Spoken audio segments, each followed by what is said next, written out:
The bar is high, Joe Terranova. Shares are up 40% in 3 months, up 5 straight months. More than $1 trillion in market cap added since the tariffs took hold. The options market's pricing a 6.2% swing higher or lower following that print. What say you? And what other company in the world is going to give you $46 billion in quarterly revenue, 50% earnings and revenue growth, and talk about the potential for the return of sales in China? Now, I will absolutely acknowledge that the bar is high, that clearly the appreciation of the last several months, the significant positioning, remember 8% weighting in the S&P, that really means they have to blow out the quarter.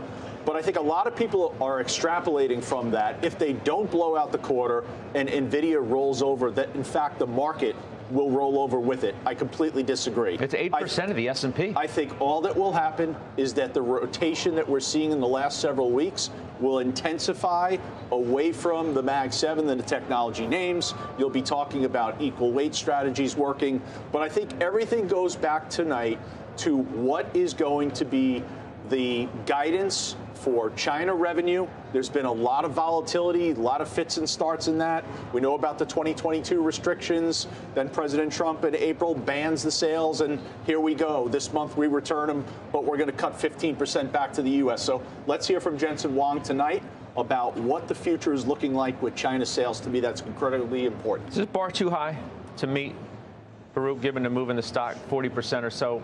There it is. There's year to date, but in the last 3 months, that's the whole show. Yeah, I do think right here, right now, the bar might be a little high. And now we own it. It is our top position.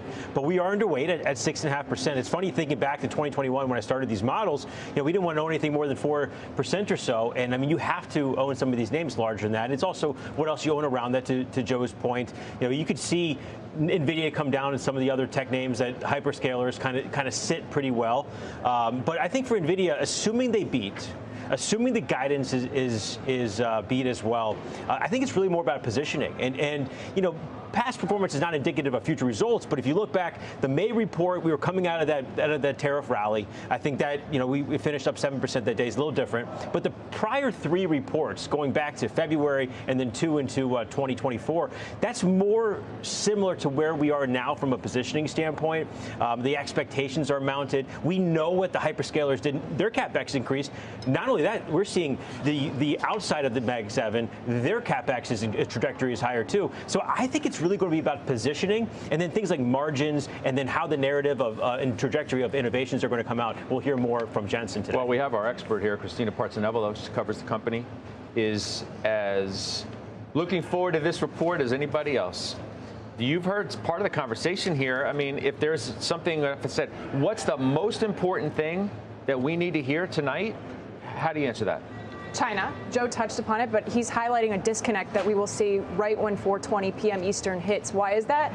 Earnings will come out. You have sell side that has a certain number, $52 to $53 billion for their revenue guide. But buy side, that number is higher at $54 to $55 billion, assuming China is included. If that number isn't hit, you might see a sell-off immediately.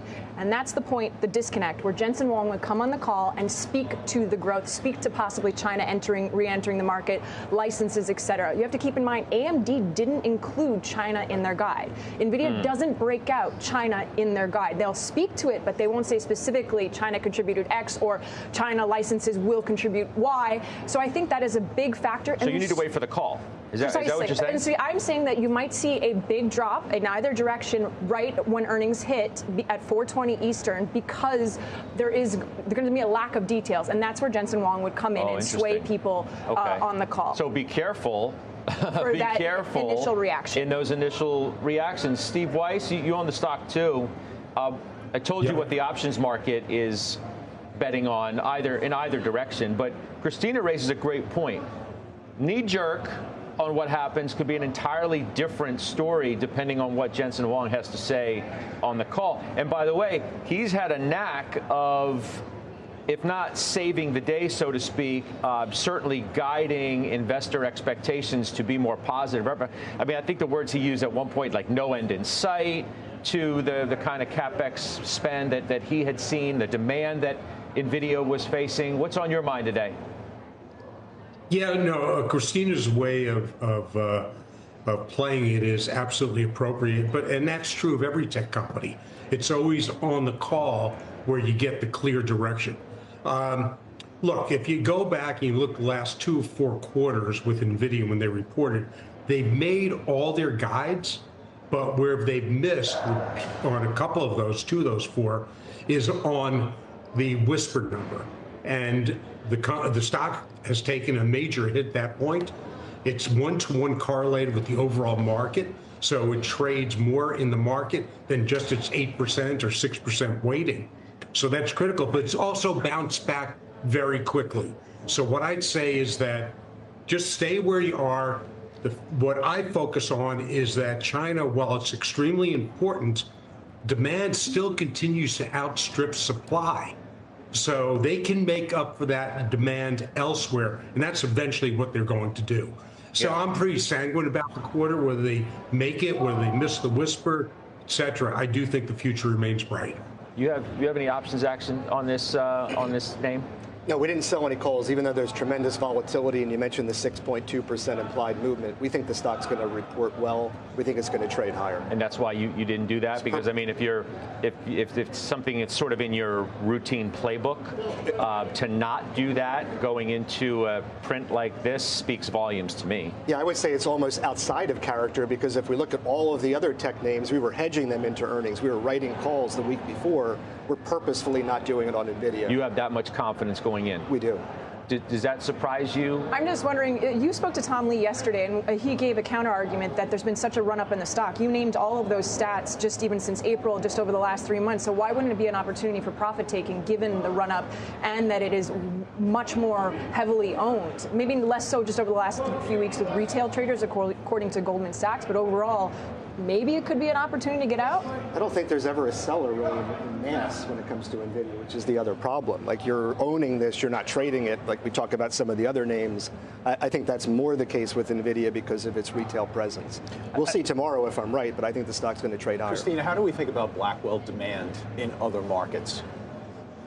Outside of China, it's still incredibly high, and I think that we're underestimating sovereign. So you have Paris, you have all of these, or I should say France, all of these countries that are willing to spend. We don't have a number yet on how much they're actually spending and what that means for dollars. Neo Clouds, CoreWeave is an example. They said that they're going to be, second half of the year will be CapEx heavy. Most of that spending will happen in Q4. So these are other sources of demand coming from beyond just the hyperscalers, which we speak about. But to that point, Oracle saying insatiable demand. So they're definitely obviously bullish. I'll see you on the closing bell. Okay, I know you'll be following this all day, and I'm sure we'll discuss more later. I want to debate a point that Joe made where he doesn't think that there's a lot riding on the overall market on this, even though Nvidia is 8% of the S&P. Making the argument that, well, if there's a disappointment, well, you'll just take some money here and then you'll put it into the broadening trade. JPM today says, with Nvidia, the market needs a solid print to prevent triggering a pullback. It appears that a solid print will also trigger a rotation as some downside fears are assuaged. In that scenario, look for cyclicals and small caps with U.S. dollar dictating demand for international and emerging market equities. Baruch, you want to take that on, that idea? I think we're heading into, I'll take that on. I think we're heading into a seasonally weak time of year. This is sort of that worst month of the year.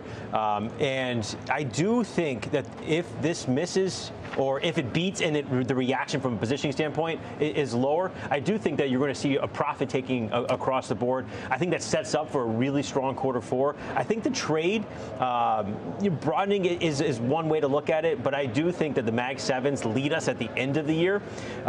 One thing that I think is really interesting, too, the VIX right now, there is a net short position by hedge funds in the VIX that the largest since middle of 2022.